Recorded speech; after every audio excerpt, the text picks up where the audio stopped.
di mana tega mencabuli anak muridnya sendiri. Seorang guru di Kota Kendari, Sulawesi Tenggara ditangkap oleh polisi. Pelaku mengaku melakukan perbuatannya sebanyak 3 kali terhadap seorang muridnya yang masih berumur 6 tahun.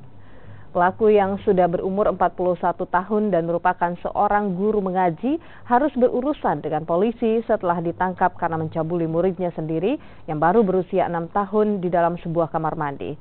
Di hadapan polisi, pelaku mengaku telah melakukan tindak asusila tersebut sebanyak 3 kali dengan membasuh alat kewanitaan korban. Orang tua korban langsung melaporkan kejadian ini ke polisi setelah pelaku menceritakan kejadian yang dialaminya ke temannya. Nama Rahma ini, dia punya murid, dia ingin kencing ke WC. Setelah dia pergi di WC diikuti oleh si